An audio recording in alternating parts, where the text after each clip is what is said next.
Hello everyone, welcome to another movie. Today we will be reviewing the TrackTime Game Seat RR3055 in RaceRoom Design, aka the RaceRoom R3055.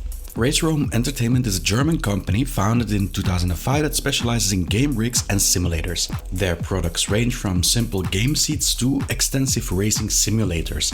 They have also a free-to-play platform for sim racing available on PC. The game seat RR3055 falls into the same segment as the Playseat Evolution and is considered an entry-level cockpit. The concept, according to RaceRoom, is to provide a very basic chair and let the user decide how much they want to upgrade it. The set consists of two major parts, the steering wheel and pedal section and the seat section. Both sections are locked together with two metal rectangular bars that slide into each other. This allows to regulate the distance between the seat and the rim and pedals. The pieces are locked into position by a fat bolt. There are no holes foreseen in which you can really screw in the bolt, so you just screw it in as tight as possible. The pedal holder is very sturdy, but there is no way to change the angle of the platform to which the pedals are bolted to. Fortunately for me, the angle was acceptable. It holds most pedals, but keep in mind that constructors of steering wheels and pedals sometimes change the layout of their screw scheme.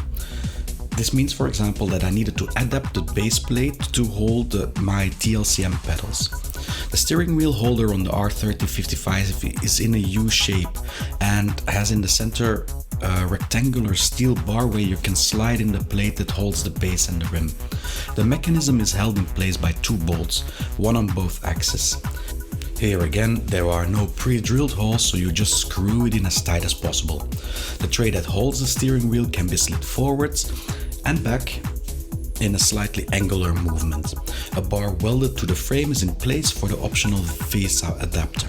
In all, there is not that much configuration done, but I did manage to find a good setting for myself, so 3 out of 5. I have mixed feelings about the build quality. It is very rigid, but the metal bars that slide in each other are hollow and get deformed if you screw in the configuration bolts too tight. For example, I cannot just unscrew the bolt that holds both bars together and slide it out. I need to tilt the chair on its back and wiggle it out using a lot of force. This could be prevented by pre-drilling the bar so the bolts can actually screw into the other bar.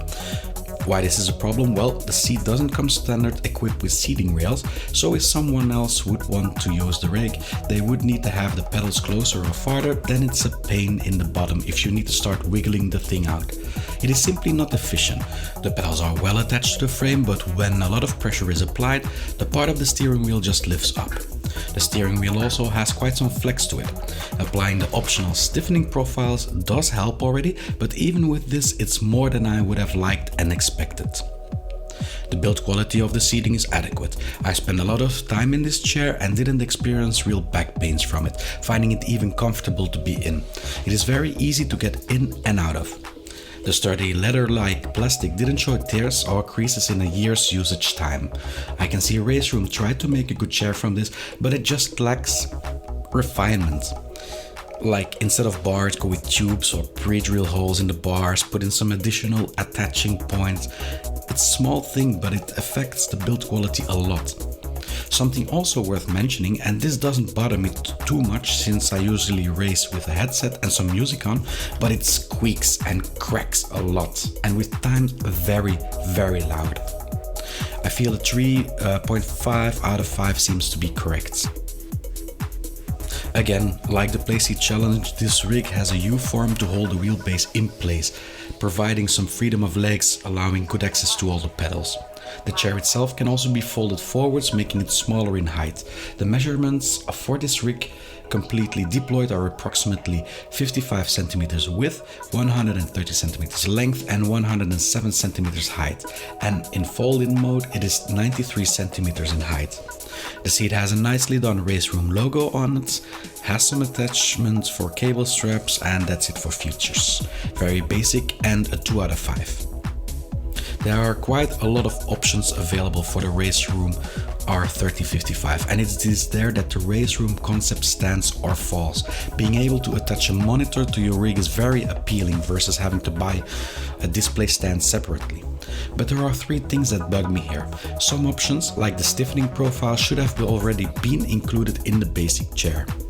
Some of the options are outright expensive for what they really are, and yes, I am looking again at used stiffening profiles. And number three, some are just poorly designed. A good example here is the keyboard holder costing a whopping €49.95. Please, for all that is holy, do not buy this keyboard holder. So the section where RaceRoom should normally score well with this R3055 is not in their favor. 3 out of 5 for options. Another part of the concept of providing just a basic chair is the price, and here the RaceRoom R3055 can entice some people.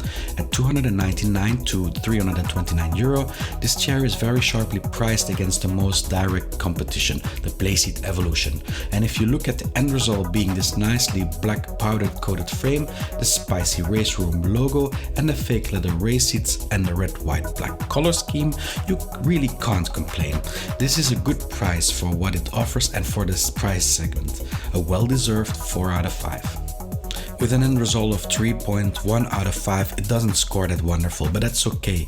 It's not a wonderful chair either. It has some serious structural flaws in my opinion, mostly due to the choice of not pre-drilling holes. So who would buy this? Simple. People that have a bit of extra room available and don't want to hassle with deployable options and don't have other people that use the game seat. It doesn't cost a fortune and it is relatively compact. Thank you all for watching. Don't forget to like the video if you got something from it and subscribe if you want to see any future reviews. Also, if you have a question about or you have some experience with this type of game seat, leave a comment. The next upcoming review is the French Hoplite GTR, so I will see you all next movie.